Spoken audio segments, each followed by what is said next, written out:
This share is for first time for all the Cholim of Klal Yisrael. Okay, the next next section we're going to be covering is tearing.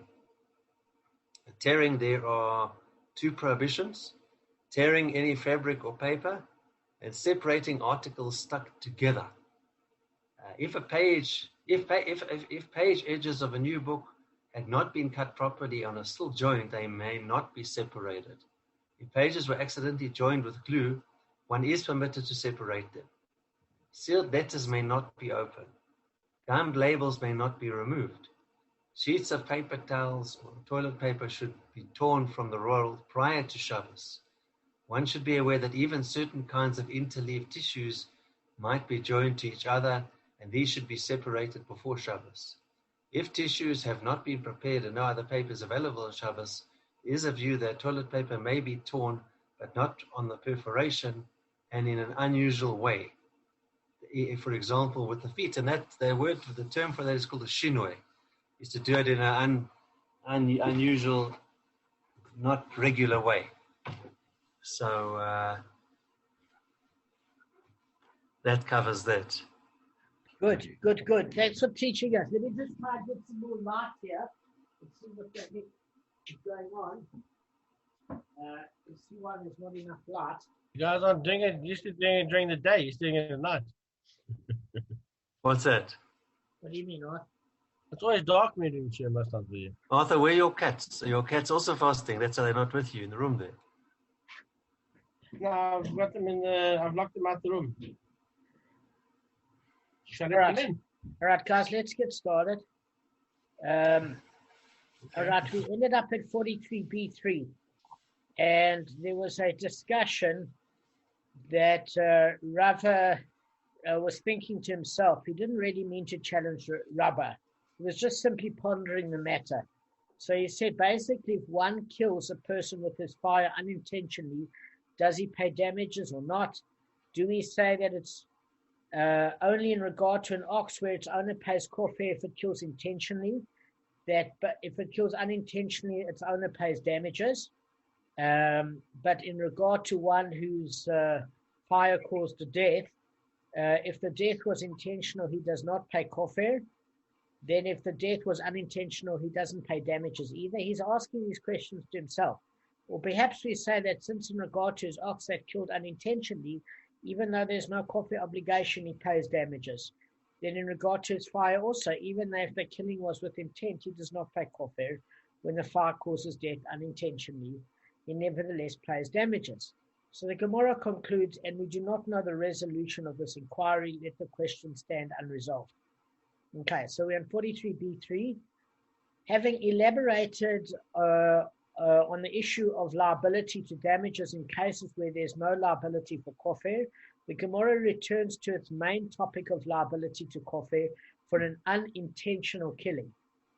When Rav Dimi came to Babylonia from Eretz Israel, he said in the name of Rav Yochanan, the verse of kofar could simply have said, kofar shall be assessed against him, in other words, the owner of the muad.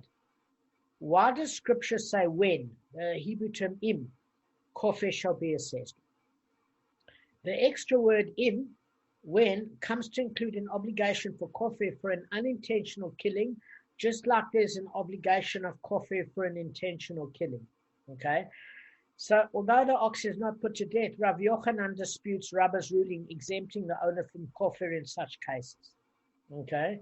Because Rabba said, again, if there's no death, there's no kofar. And Rav Yochanan said, even if there's no death of the animal, there's certainly kofar that's regarded in such cases. That's according to Rashi. Okay? So it carries on. This ruling is questioned. Abaya said to Rav Dimi, but if so, it should follow that in regard to the 30 shekel fine for a slave as well, we should expound similarly. Why does scripture say, it uses the same Hebrew word im, if the ox shall gore a slave, rather than simply saying the ox shall gore a slave? Okay, so the extra word im, if, comes to include an obligation to pay the 30 shekel for an unintentional killing of a slave, just as an intentional killing of a slave. And if you will say that indeed it is so, that the one is obligated to pay this fine if his animal kills a slave unintentionally, why? Reish Lakish has said that the owner of the ox that kills a slave unintentionally is absolved from 30 shekels. All right, so let me just explain to you what we're saying, because I think if everybody's fasted, the reality is maybe everybody's feeling a little punchy. So the Hebrew word im has got two meanings. It can either mean when, or it can mean if. Okay? So in the verse, Yaakov, I'm listening because you know. It's with, actually. Im is with, or I've never heard when. It's actually if or with. When is the first time I've heard? Maybe so when in I think you're right. I think the reality is because this is in Shemot chapter 21, verse 31. So I think when it uses the term when, it doesn't mean when as in time. It means, it basically means like when the circumstances occur. Ah, yes, yeah. Place. Because what did you say it means again? If or? If and with. With. So with regards to these circumstances, in other words, when the kofir occurs, it doesn't mean when as in the place. Sure. Time. It doesn't mean a time as in when 3 o'clock. It means in such circumstances. I think Kevin's right. Okay, so when it talks about the kofir payment, it says in such circumstances where the owner of a muad ox pays kofir. So what is that extra word? We're learning a Gezerah Shava. So Art, do you remember the law of the Gezerah Shava? I'm asking you because you're the only one that hasn't fasted yet. Thanks, Dan. I'm the one who has worked on that, but don't worry. I know you'll get me back in my Google campaign. I know. All right. What Google campaign? Oh, exactly. So all we learned with the Gezerah Shava is there's something called, what is Arthur noted quite well, what do you mean this term free with the Gezerah Shava? What does this mean free? So what we're saying is with the Gezerah Shava, there's a difference between when we deduce halacha compared to when we deduce an insight. What's the difference? If a Gezerah Shava has a word that's free, that doesn't need the pasuk to make sense, and it's free in both words. In other words, in the one particular part of the parsha and another part of a different parsha, where it's free on both sides, you can extrapolate halacha from it. If it's free on one side, there are opinions as to whether or not you can or you can't. Maybe it's just good enough for svora, for logic, for kol v'chomes, but not necessarily for halachas. So in the bottom line is this, isn't it like a double Gezerah Shava where that word is used in another part of the pasuk? All it's saying is that that word is superfluous, unnecessary. So basically, instead of saying im, when kofir shall be assessed, it's saying that it's coming, that extra word im is coming to say for both, Rav Yochanan is saying both for intentional killing of the ox or unintentional, you have to pay kofir. That's what it's coming to teach you. Okay? So Abaya said, because Rav Dimi taught this to him. So Abaya then says to Rav Dimi, hang on a second, there's a problem. Because we don't see the same thing with regards to the 30 shekels with regards to a slave. And it also uses the word im. It says as follows. It says, basically, but if it is so, it should follow that in regard to the 30 shekel fine for a slave as well, we should expound similarly, because the scripture says if the ox shall gore a slave, rather than simply saying the ox shall gore a slave. And that Hebrew word in this particular case means if, and in that case when. What it means in both cases is when the incident occurs, basically, not as opposed to time, but conceptually. So the extra word im comes to include an obligation to pay the 30 shekels for an unintentional killing of a slave, just like an intentional killing of a slave. And his question to Rav Dimi, Abayas, is said, if this is indeed so, that you're obligated to pay the fine if the animal kills a slave unintentionally, why does Reish Lakish say that the owner of an ox that killed a slave unintentionally is absolved from 30 shekels? So he's asking a question to Rav Dimi Abaya on Reish Lakish. In other words, he's saying, look, this word is extraneous. It's not necessary. So how does Reish Lakish say that the owner is absolved for unintentional killing for a slave for 30 shekels. So Rav Dimi answers to him, to Abaye, do you raise a contradiction between one man and another man? In other words, between Reish Lakish and Rav Yochanan. Now, generally, that would make sense. Why would that make sense generally that you could ask such a question? Okay, why? Because you have rabbis with two different opinions, don't you, guys? There's no issue generally. So why did Abaye ask Rav Dimi that question? Well, very simple. Okay, is that Reish Lakish is a disciple of Rabbi Yochanan. So generally, you don't give a different opinion to your teacher, do you? No. We always go with your opinion, always. Yeah. Well, so exactly. So we say, look, Abaye is saying to Rav Dimi is saying, well, what makes you think the one great rabbi has the same opinion as the other great rabbi? And Rav Abaye is turning around and saying, well, obviously, because Reish Lakish is a student of Rav Yochanan. So generally, people quote their teacher. So I would assume that they were on the same opinion. They're clearly not on the same page here. Okay? So the Gemara basically confirms that indeed, that indeed Rav Yochanan disagrees with Reish Lakish. Or let's say more specifically, is that Reish Lakish disagrees with Rav Yochanan. When Ravin came from Babylonia to Eretz Israel, he said in the name of Rav Yochanan. The verse could have stated that ox shall gore a slave. Why does Scripture state im? If the ox shall gore a slave, it's to include an obligation to pay the fine for an unintentional killing of a slave, just like for an intentional killing of a slave. So we've got Rav Yochanan on this side that says clearly that for an unintentional killing as well as an intentional killing, where the person is a free person, the person is a slave, you have to pay the kofar amount. Reish Lakish is saying you do for a free person, maybe, but for a slave, certainly we don't. So now the question is, how does he view a free person? Does he say, Reish Lakish, or do we say that Reish Lakish says that just like you don't pay the 30 shekel fine for a slave, in the case of an unintentional killing, it's the same when your ox kills a free person that you don't have to pay kofar? We don't know. We only know his opinion as far as that the 30 shekels is waived for an unintentional killing of a slave. That's all we know. So the Gemara is going to ask, and as for Reish Lakish, shall we conclude that also from the fact that he does not expound a slave if a slave, the superfluousness of the term if, to teach that one is liable for his ox's unintentional killing of a slave, so too he does not expound kofar when kofar, the superfluousness of the term when, im.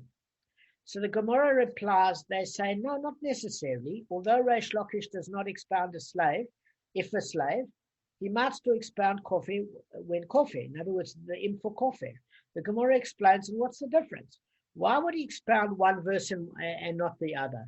A slave, if a slave is not written in the place where the verse discusses payments of the 30 shekel fine, but rather as an introduction to the laws regarding an ox that kills a slave, kofar when kofar, however, is written in the place where the verse discusses payment of kofar and therefore implies liability in not cases mentioned by the verse. Okay, so what we are saying is as follows, is look, this is actually the case, is that we've cleared up that as far as an unintentional killing of a free person, Rav Yochanan said the owner of the ox is liable for kofar, but in the unintentional killing of a slave, the 30 shekel payment is not required. Why? Because he's saying, look, when you're using the term im, if a slave, it's coming to change the subject of the verse. We were discussing kofar payments of a free person.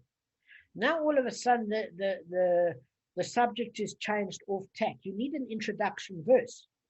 I mean, Arthur's often saying to me, Dave, you haven't introduced the subject yet, when him and I are having a conversation, because I automatically think he can read my mind. So there's certain syntax in English or Hebrew that say, hang on, there's a change of subject here. So it says, hang on, we were talking about kofar. It says, what about the subject of a slave?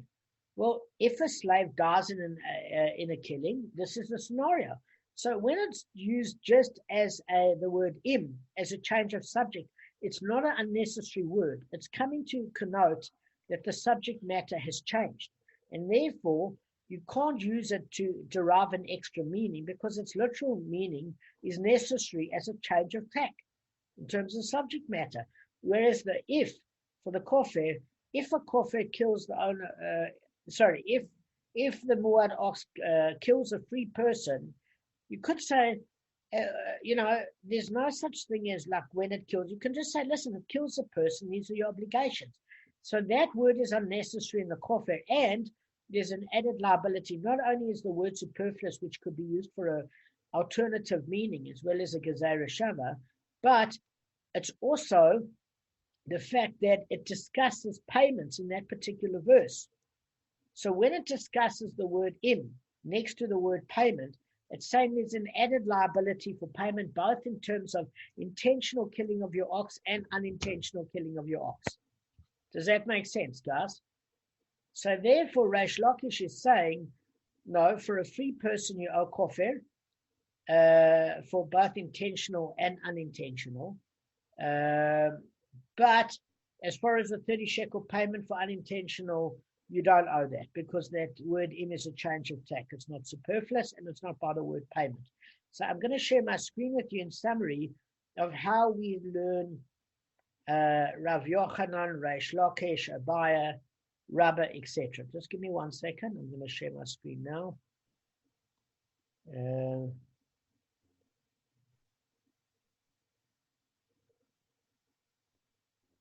Give me 1 sec, guys. Okay. I found the summary extremely handy. I'm going to share my screen.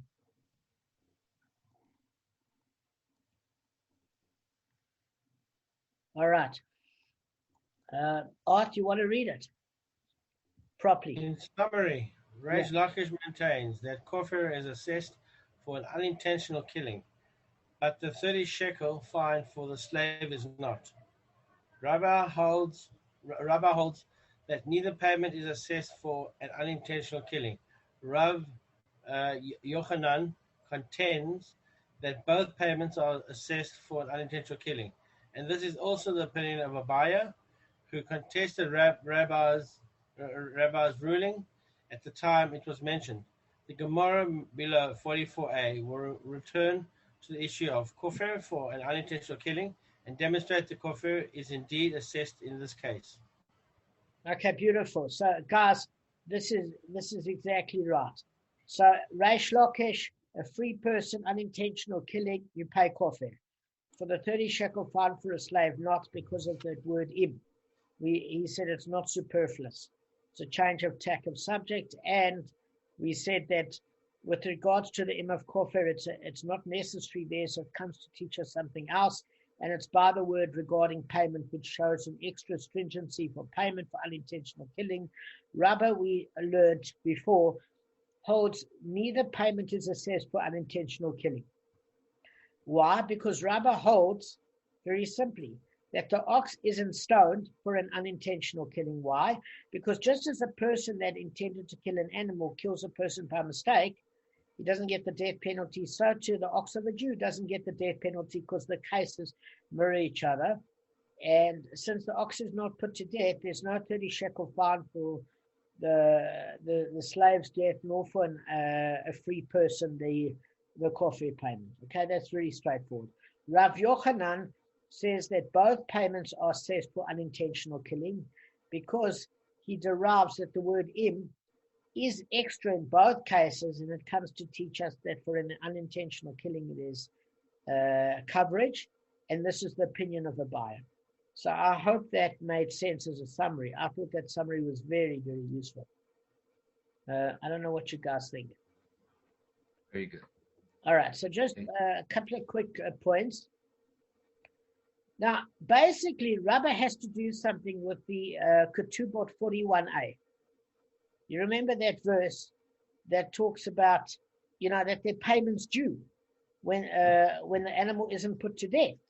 So then he puts it down to damages. That's how he responds to it, because he has to do something with it. Okay? So the one thing of it is that even though the halacha doesn't follow Rabba's view in regard to kofir, they generally accept the notion that there is liability for payment. Why? Well, on basic logic, if you pay because your animal injures a person, surely you should pay if your animal kills a person. Why would it be less so? Does that make sense, guys? Yeah. Okay. Rambam has an interesting view. He basically says, look, you don't pay for the death of a free person. You only pay for the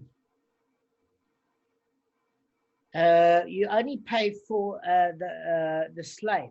Why? Because the slave is property, and that comes clearly from the verse. If you damage or destroy property, you have to pay for it, but a free person you don't. So I'm assuming it's saying there that Rambam might say you pay kofir, but you don't pay damages. Whereas if you damage property, you pay for it. I haven't gone into the Rambam. It's just something that they bring up. But anyway, as long as you've got the main three sources as far as Rabbah, Rav Yochanan, Abaya is concerned, I think that's the main thing that we've gotten out of these last two dafs. Okay, and Reish Lakish. So Rambam is very interesting to note, and we'll go through the halachas, please God, of Bava Kamma with the Rambam. That would be amazing. All right, so I'm gonna. Is my screen still sharing or not at all? I hope not. Not. No, it's not. All right. All right. So now we're going. Now we're going to a new section quickly. The Mishnah states, and so too for a minor boy, and so too for a minor girl. The ox is executed, and the owner of a muad pays kofir. The law is elaborated. The rabbis taught in a brisa, the passage of a muad states whether it calls a boy or a girl, in accordance with this judgment shall be done to him. Okay, so this is in Shemot chapter 21, verse 31. So the verse comes to make the ox liable for killing of minors as for the killing of adults. The brisa questions the need for the verse to explicitly state this. Now, would this not be dictated by logic? Since the Torah holds a person liable for killing a person, and it holds an ox liable for killing a person, it follows that just as when it held a person liable for killing a person, there's no difference between a minor and adult victims, so too when it held an ox liable for killing a person, you should not differentiate between minors and adults.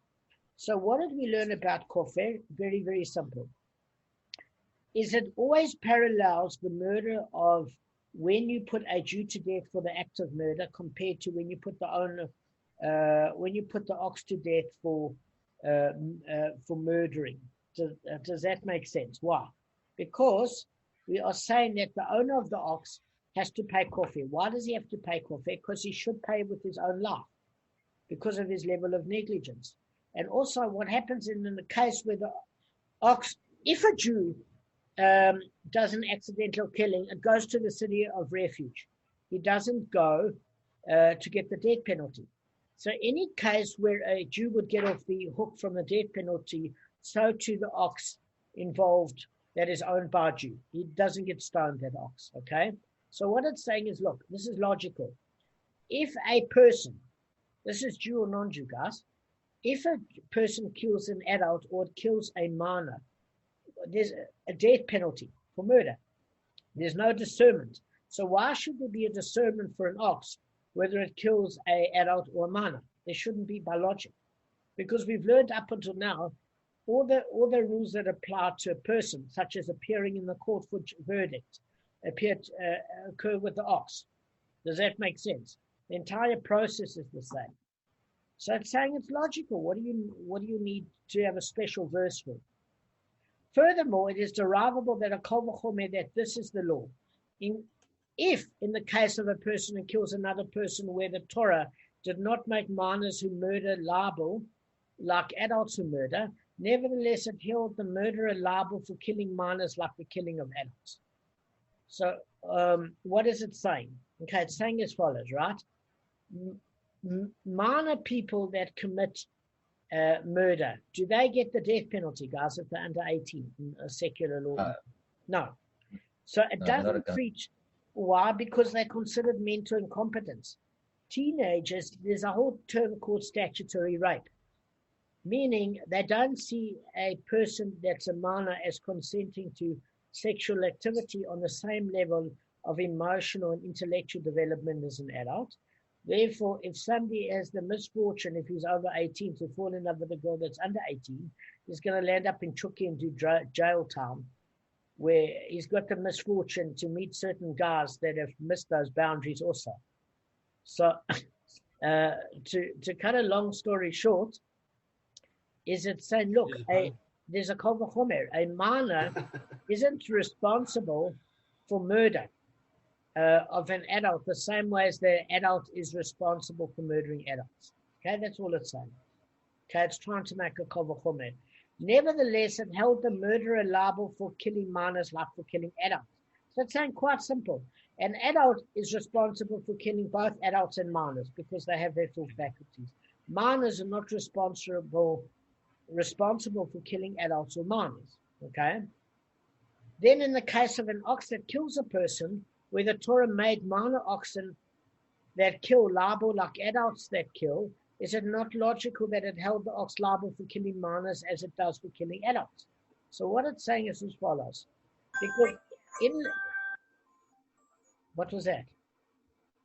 It's my okay. It's fine. No problem. So in Leviticus, Gavin, chapter 22, verse 27, it uses the term when an ox or a sheep or a goat is born. So basically, even a newborn, the Torah calls an ox. It doesn't distinguish. So what it's saying is here, according to Rashi, is that when a human being kills, it distinguishes between level of responsibility between a minor and an adult. But when an ox kills, it doesn't discern whether an ox or a goat came almost newly born or a full adult. If it causes damage, it still has to pay. If it causes a murder, it still has to be put to death. Okay? Why? Because in Leviticus chapter 22, verse 27, it refers to a newborn still as an ox or a goat or a sheep. So it makes no discernment with the term like it does in English. You know what I'm saying? In other words, the diminutive form.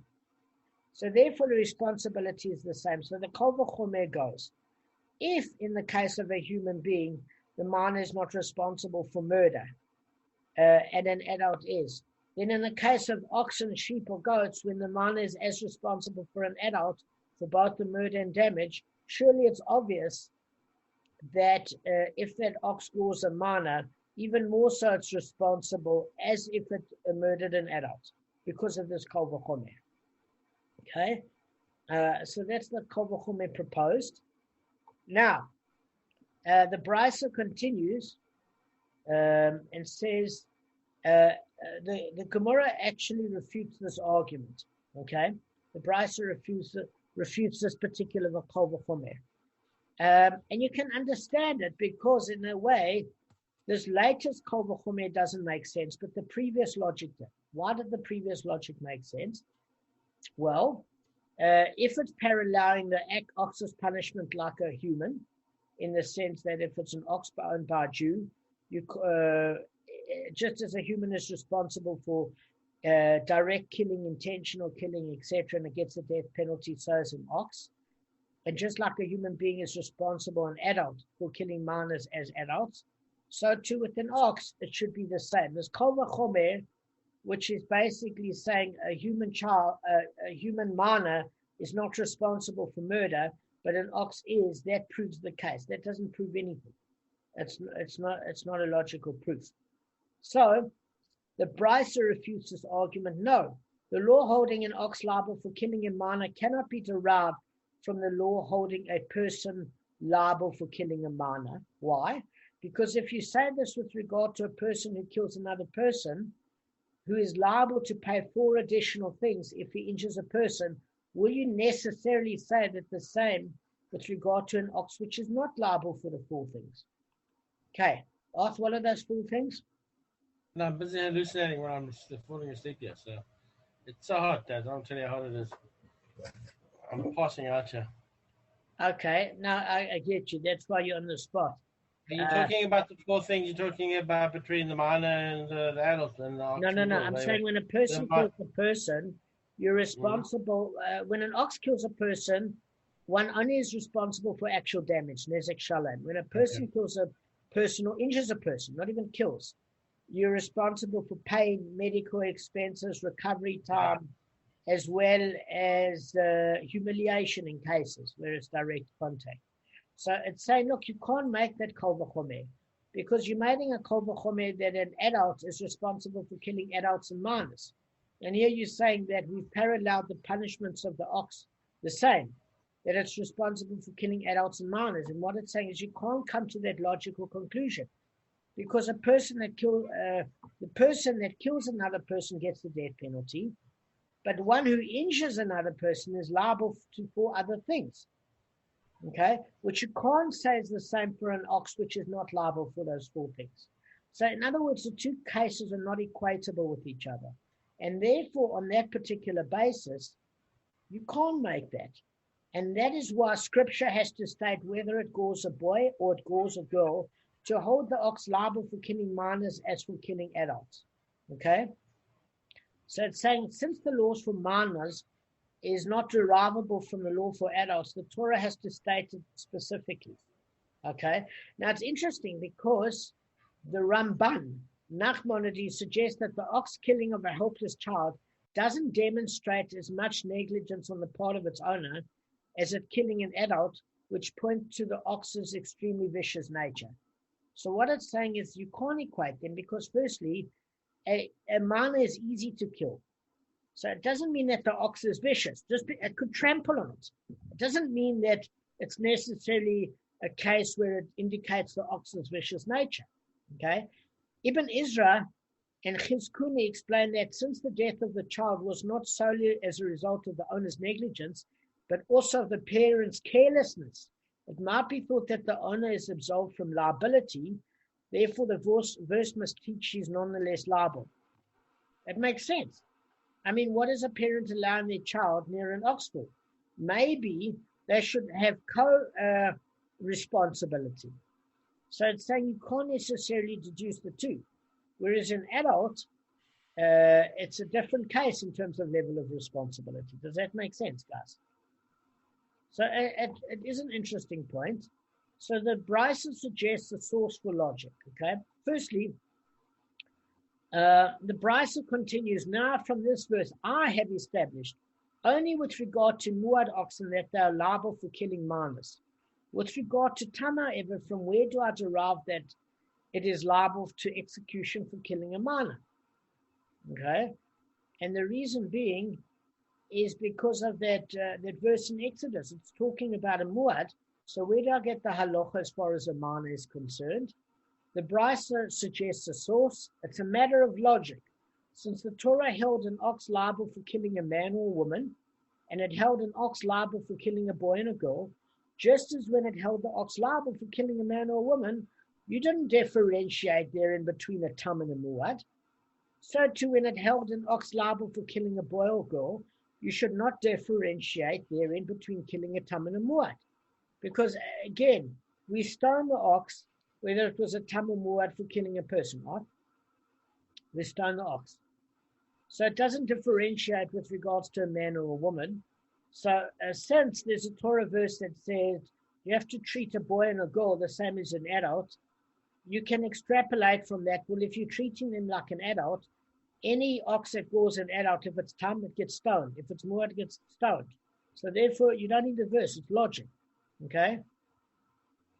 The Brisa suggests a second source. Furthermore, it's derivable through a kol v'chomer. If with regards to a man and a woman where even their rights with regards to damages are inferior, in other words, they are liable for damages they themselves cause, nevertheless, you do not differentiate therein between a tam and a muad. Then regarding a boy and a girl where their rights with regards to damages are superior, they are not liable for damages they themselves cause. Is it not logical that you should not differentiate therein between a tam and a muad? Okay. Now, that particular Kal V'chomer didn't make sense to me. The Gemara is going to refute it because all it's saying is, look, the children minors are at an advantage. If you're under 18, for example, you're not responsible for your actions. You go to a juvenile court, but you don't exactly end up in Leavenworth maximum security prison. So they're at an advantage. If they harm, they're semi-protected by the law. Whereas if an adult harms, they're fully liable from the law. Okay? And it's saying that even more so, if a adult is fully liable in the law and you made the ox responsible for killing an adult, whether it's tam or muad, surely when children deserve to be protected, you should make that ox even more responsible for protecting children in the case of tam or muad. So the argument's okay that if you say equal, but why more so? Just because they're entitled to more protection. The reason they're entitled to more protection is because they cannot see the consequence of their actions. That's why they're not held liable as adults. So that Kal V'chomer to me doesn't make any sense. It's like a Democrat that comes with that sort of answer. It doesn't make any sense at all. You could say that they deserve equal protection, but the fact that they're not held as responsible, what does it have to do with the ox being responsible or the owner of the ox? Okay.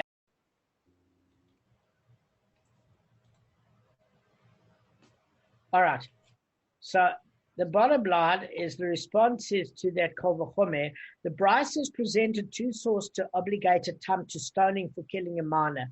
One simple comparison, Mamatzinu, and the second a Kal V'chomer. So Mamatzinu makes sense in terms of logic. Okay, we'll go through it now. So the Gemara is going to analyze each one in turn. You can say that the first source, the comparison is flawed as follows. Do we derive a lenient case from a stringent case to apply a stringency to the lenient case? If the verse dealt strictly with regards to the more stringent case of muad, making it liable for killing minors, should we therefore be strict with regard to the more lenient case of tam? Okay. So what is it trying to say? It's saying, look, the case of muad is more stringent than the case of tam, that muad is liable for kofir where tam is not. How then can we extrapolate from the fact that the muad is liable to stoning for killing a minor that a tam is similarly liable? So guys, listen, this is the fact. The Bryce didn't actually derive the case of tam from the case of muad. It derived the case of a minor from the case of an adult. So basically, just as where the victim was an adult, a tam is treated like a muad in that the animal is put to death, so too where the victim was a minor, a tam should be treated like a muad, that the animal should be put to death. Nevertheless, since the fact that a muad is liable for killing a minor is necessary for the derivation, we couldn't derive liability for a tam. Killing a minor solely from the fact that the tam is liable for killing an adult, as evidence from the fact that even in the case of the muad, we require a special verse to teach liability for killing a minor, it basically emerges that we in fact deriving the case of tam from the case of muad. So that's what Rashi is trying to say, okay? So what it's trying to say is, look, you're not adding stringency. All you have to do is prove that a child is treated with the law. And we had that biblical verse that said, a boy or girl is treated like an adult in terms of the liability of the owner. So if we put to death the ox, okay, in the case of a tam, and then and then we obviously don't pay damages for one particular reason. There's that clause that said the owner of the ox is absolved, naki, which means it's cleaned out of payments, etc. You also putting the ox to death where you're killing it. So where are you going to make the payment from? But even if the ox survives, like we explained, that you're hidden in a swamp or witnesses came against it, or the third person died at the same point that the other two did because they were in a coma, or Gavin, whatever case where the ox didn't get the death penalty, you still got that verse from Rav Eliezer saying that the owner of the ox is absolved, like for an unintentional killing.